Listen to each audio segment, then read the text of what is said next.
हर मनुष्य का मन आज बड़ा अशांत है और हमारे चित्त की अशांति का कारण कोई दूसरा नहीं, हम खुद हैं। हमारे मन में पलने वाली नकारात्मकताएं हमें अशांत, व्यग्र, बेचैन और उद्विग्न बनाती है। जब तक हमारे भीतर नकारात्मकता पलती रहेगी, हमारा जीवन दुखी बना रहेगा।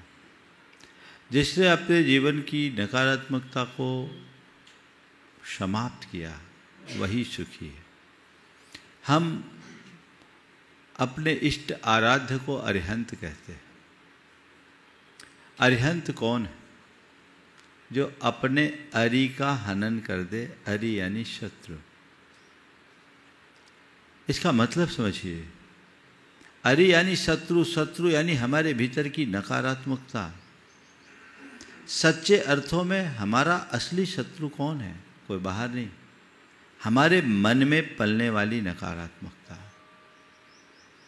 जो अपनी नकारात्मकताओं को जितना पुष्ट करता है, उसका जीवन उतना दुखी होता है, और जो नकारात्मकताओं को नष्ट करता है, उसका जीवन उतना सुखी होता है।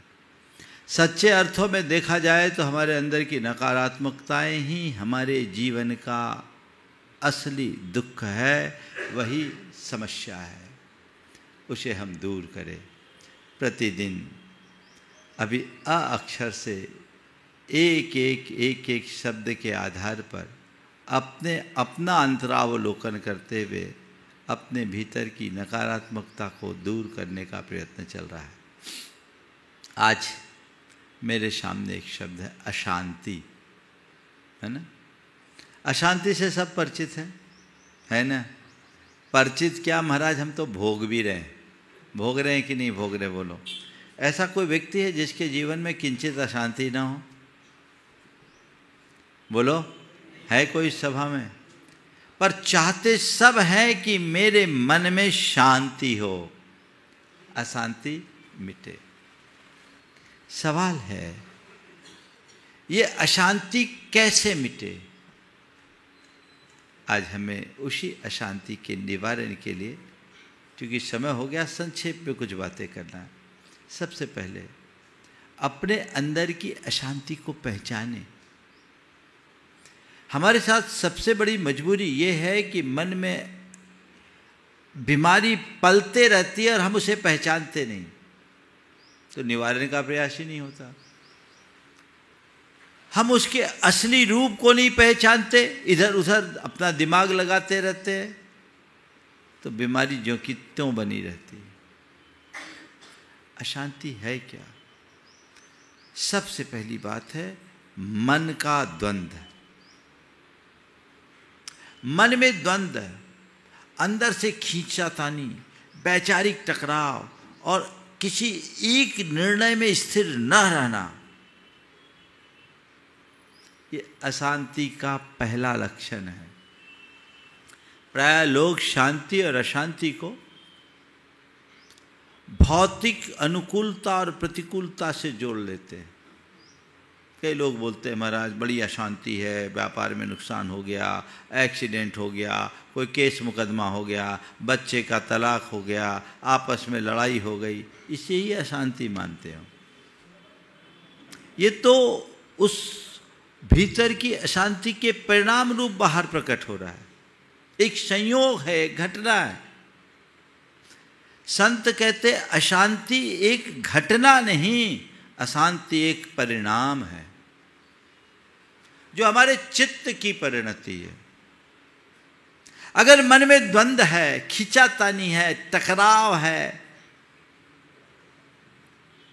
कहीं अस्थिरता है, निर्णय नहीं, इसका मतलब अभी अशांति है ना? अशांति। आप लोग नदी के प्रवाह को देखे हो। एक समय होता है जब नदी में बड़ा उफान होता है, और एक समय ऐसा होता है जब नदी एकदम शांत बहती है। नदी की उफानगत स्थिति और शांतगत स्थिति, दोनों चीजें जानते हैं। आचार्य श्री ने बहुत अच्छा हाइकू लिखा, मलाई कहाँ अशांत दूध में सो प्रशांत बनो। मलाई कहाँ अशांत दूध में सो प्रशांत बनो। मतलब दूध में अगर उफान है तो मलाई नहीं होगी, होगी क्या? दूध में मलाई कब आती है? जब शांत। अगर अपने जीवन में मलाई पाना चाहते हो तो शांत बनो, उफान मिटाओ। ये द्वंद्व एक उफान है, आपस का असामंजस्य एक उफान है। ये सब मन की असंतुलित परिणति का परिणाम है। इसे नियंत्रित किया जाना चाहिए। ये हमारी अंदर की सहजता को खंडित करने वाले कारक है। इनसे हमारी शांति विनष्ट होती है, हमें इससे बचना चाहिए। फिर अगर अशांति है ना, तो आपकी नींद अव्यवस्थित होगी।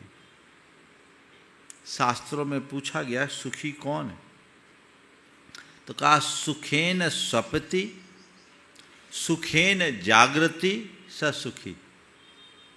जो सुख से सोए और सुख से जागे वो सुखी।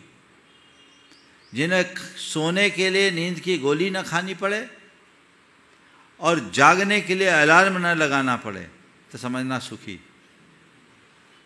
नींद का असंतुलन, बेचैनी, थकान, बीच में बार बार जगना कई लोगों के साथ होता है। ये केवल शारीरिक क्रिया नहीं है, उस व्यक्ति की वैचारिक परिणति है। उसका मन अस्थिर है, अशांत है, उस बात का द्योतक है। इसे भी हमें देखना चाहिए। जय जिनेंद्र। अगर आपको मेरी वीडियो अच्छी लगती है तो प्लीज़ मेरे चैनल को लाइक करें, शेयर करें और सब्सक्राइब करें। Thank you.